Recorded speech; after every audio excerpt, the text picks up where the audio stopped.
Chapter 2. Hope woke to soft light filtering through the tall window panes above her bed. The dorm room was tastefully furnished. Oak bookshelves, a desk with a built-in charging station, and a queen-sized bed fitted with crisp white linens. It all looked like it belonged to a catalog for luxurious academic retreats. She'd half expected bars on the windows or scent suppressors installed in the vents, but sanctuary wasn't what she thought it would be. It was better and more dangerous in subtle ways. Her body hummed with tension, not the sharp fear she'd known before walking home past scenting alphas who had barely mastered their instinct to chase, but something more confusing, a new kind of buzz centered low in her belly. She exhaled slowly, reaching for the scheduled tablet on her nightstand. Monday, 8 o'clock a.m. Omega Wellness, Infirmary, Dr. Vale. 9:30 a.m. History of Pack Integration, West Hall, C2, Professor Cade. 11 o'clock a.m. Omega Dynamics and Bond Theory, Group Lecture, Dean Marin. 1 o'clock p.m. Lunch, East Dining Hall. 2 o'clock p.m. Independent Study or Counseling. 4 o'clock p.m. Orientation Track, Omega Cohort Meeting. 6 p.m. Free time. Her first class was with Dr. Vale, of course. Hope dressed carefully, fitted black jeans, a soft gray blouse, and a lightweight hoodie. Casual but neat, she braided her hair, pinning it into a low knot at the nape of her neck.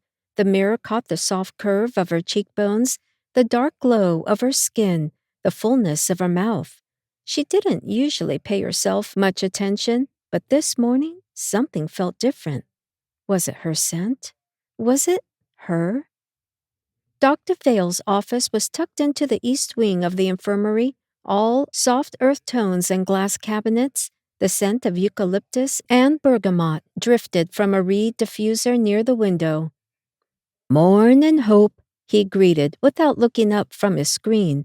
He wore a white coat again, sleeves rolled up to reveal tanned forearms dusted with hair. His shirt was charcoal, his slacks crisp, professional, polished, unapologetically male. "Morning, doctor," she replied, voice softer than she intended. He gestured to the chair across from his desk. "Today is mostly conversational. I want to get a sense of your cycle patterns, any symptoms or emotional shifts you've noticed." Hope hesitated. "Does everyone have this class one-on-one?" "Only Omegas," he said. "We tailor your wellness plans to your individual needs."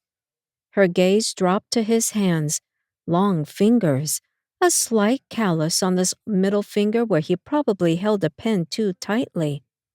"Tell me about your last few months," he said, leaning back slightly, arms crossed. "Anything stand out?" She fiddled with the hem of her hoodie. "I guess I've been more jumpy, emotional, but also hungry in weird ways. Not just food," she flushed. Vale's brows lifted, but his voice remained even. "Cravings that aren't easily satisfied?" "Yeah." "Any dream activity?" "Some," she paused. "They're intense." "You'll start getting scent triggers even before heat. It's normal. But if anything feels overwhelming or frightening, I need to know. There are stabilizers we can administer that won't suppress your natural chemistry, just ease the sharp edges." His concern wasn't performative. That made it worse. Because the way he looked at her wasn't just medical, she could feel it. That subtle hesitation before his eyes returned to her face, the occasional long pause between sentences, like he was weighing every word carefully, managing the fine line between doctor and alpha. "Do all Omegas get assigned a male doctor?" she asked. He smiled faintly. "Not always, but I've been the lead physician for 6 years. You weren't assigned. You were requested." Hope blinked. By who? By Dean Marin, but I didn't protest.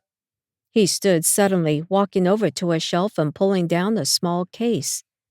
This is a scent patch, he said, handing it to her. You wear it discreetly on the inside of your wrist or collarbone. It doesn't mask your scent completely, just moderates it. You don't need it now, but it might help if your cycle accelerates unexpectedly. Their fingers brushed. Static flared. He stilled. She looked up at him, breath caught, and for one unbearable second, she saw what he was hiding, not just control, but desire laced with guilt, want curdled with restraint. You're dismissed, he said quietly, stepping back. Your next class is across the courtyard. The morning air was cool as she crossed toward the West Hall. Golden leaves spiraled from the trees above, and students moved past in neat pairs or small groups.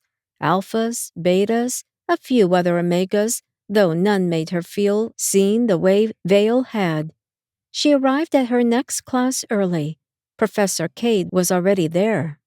The classroom was more like a private library, floor-to-ceiling bookshelves, dim lighting, and a round table with only 6 chairs.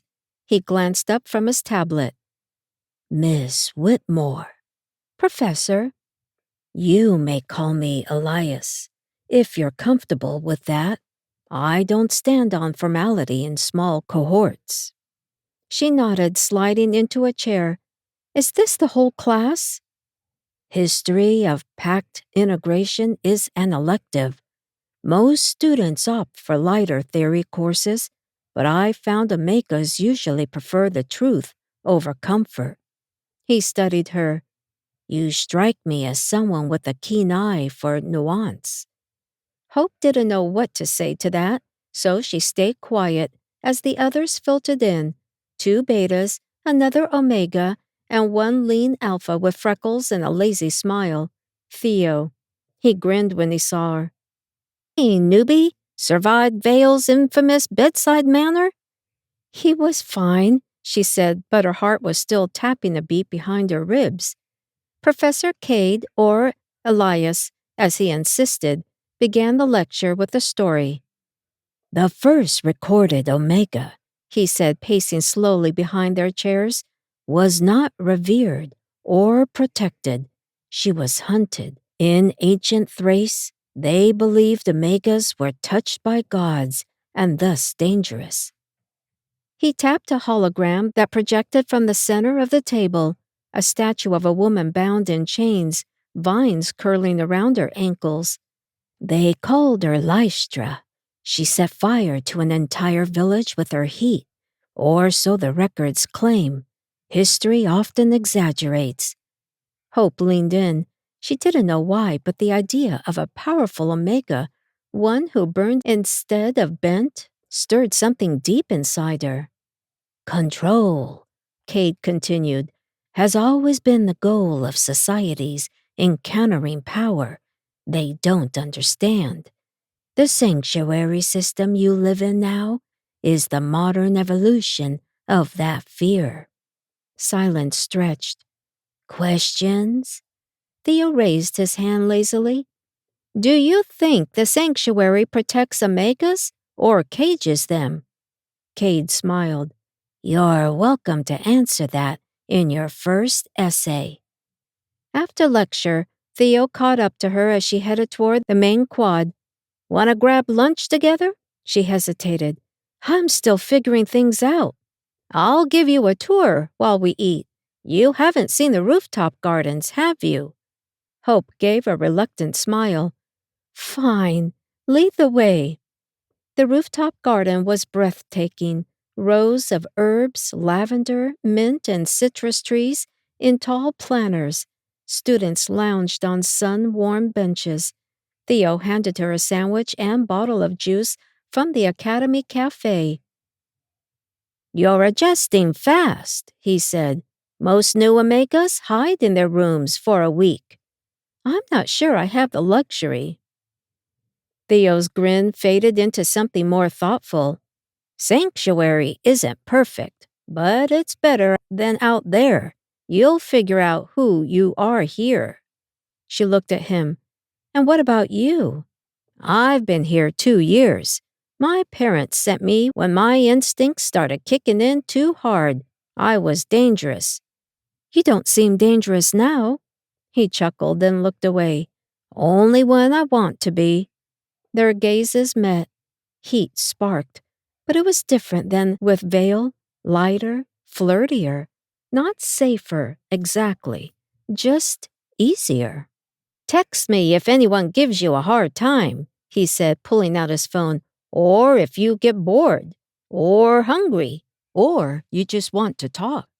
She took his number, saved it, didn't tell him she'd probably use it sooner than he thought. Her last lesson of the day was a cohort meeting, 5 other new Omegas, all housed in the North Wing.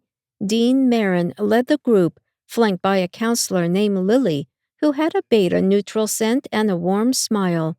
They talked about boundaries, about scent markers, about the first heat and how to manage it with dignity, about choosing your alpha if you ever wanted to bond. Hope's head swam. She left the session exhausted, emotionally frayed, her body too aware, skin too tight. She didn't return to her dorm right away. Instead, she wandered the halls until her feet led her, without planning, to the library. The space was nearly empty, and yet as she stepped inside, she knew she wasn't alone.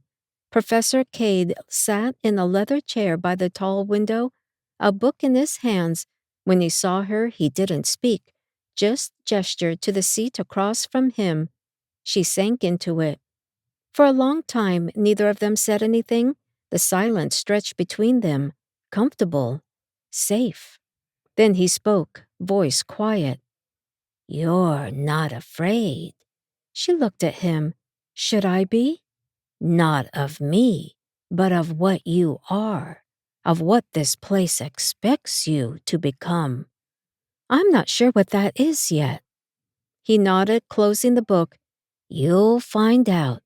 Just don't let them choose for you."